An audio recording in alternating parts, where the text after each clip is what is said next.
Yep, you know what time it is, man. This is, of course, your favorite channel, man, CTB. This is Chin Tuck Boxing. I'm your boy, Jay Slay. So what up to him, man? What's up, everybody? Thanks for tuning in. Most definitely, most definitely. You know what you're tuning into, man. This is a show we call here Chin Check. We rock you guys' chin with boxing news, boxing information, boxing rumors. And sometimes we put some money in you guys' pocket by giving you the odds of the fight. But today we want to talk about the lightweight division, man. In particular, Tank Davis and Frank Martin, man. Those two guys seem to be the hot topic of this last month or so. You know, since Frank Martin just had a good fight, and Tank Davis got a fight coming up. They seem to be had a little bit of back and forth going on between the promoters. But now it seems that Tank Davis' fight could be in jeopardy, man. He has a little bit of legal trouble going on. I don't like to talk about the legal trouble when it comes to fighters too much. I like to leave the personal life alone. This is my prerogative. This is my preference. But I think it's gonna be a fight. You think it's still gonna be a fight with what you know about the legal trouble? Just real quickly. Yeah. Fight next weekend still. Yeah, I think it's still gonna be a fight. I always say when it comes to things like this, money talk, and money makes stuff move. So I ain't saying that his legal trouble is gonna disappear, but at least for the next week or so, it'll disappear to get this fight because too much money on the line. With Showtime and PBC and setting up event, selling tickets, and and it's a pay-per-view event. If this was the fight on Showtime on regular TV, you might could push a Boots Ennis to the headline card and just make it a Showtime headliner with Boots Ennis is the main event. But on a pay-per-view event, you got to have a star to sell it. So he'll fight this weekend. But I guess that leads to our question about is this distraction going to cause him trouble in the ring? Most definitely. Yeah, I agree with you, man. I think the money going to talk in this fight. I think it's already laid and played. So I think he has to fight this fight. The venue tickets already sold. The venue's already set up. So he has to have this fight. And in my opinion, man, it's a good way to release some of that stress, man. Take some of that stress out on Hector Garcia this weekend or next weekend, man. Put all that energy into that boxing match. It might be a spectacular knockout because of it. We'll see. But we want to talk about that, though. Do you think this is the type of energy that he needs for this type of fight? Or do you think this could be a distraction that could cause for an upset when it comes to Tank Davis? I think it depends on the person. I'm going to say it's a distraction.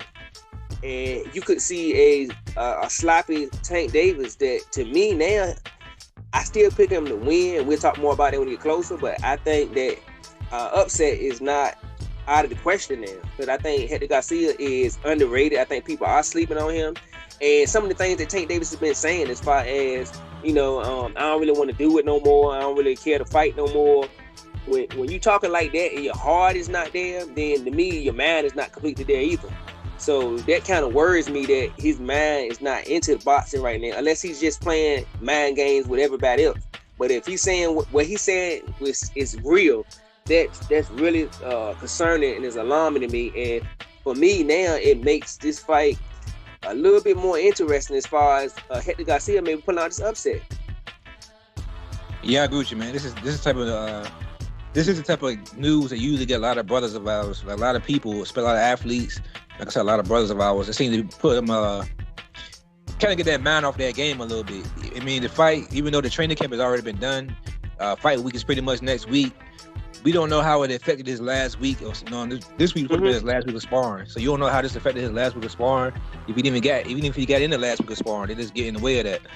We don't know. We don't really know how it affected his training camp at the end, but we know what it does to the mind, though. This type of drama, we all been through it before. At some point in our life, when you're old enough, we all had a drama-filled relationship that always caused you a little bit of heartache and always caused you a little bit of trouble when it comes to your professional life.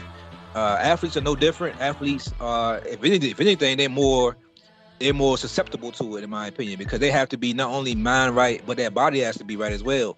So this could be the type of thing where, it could be an upset, man. You got a guy who's motivated already to take Davis's head off, and pull the upset already. He was already motivated to pull the upset. Now he probably even more motivated with seeing what's going on with Tank Davis in his personal life. Hey Jay, let me ask you a quick question real quick, because you might know this answer better than me. You're about a week away from the fight, and next week is like the press conference. You got the weigh-in on Friday. And I know when you're in the training camp, you're getting prepared for a fight. This is like cut week, like as far as making weight, trying to get those last, make sure you right on target for your weight. Could that be a distraction? I mean, I don't really know the time schedule. You know, maybe you know a little bit better than me as far as the fighter.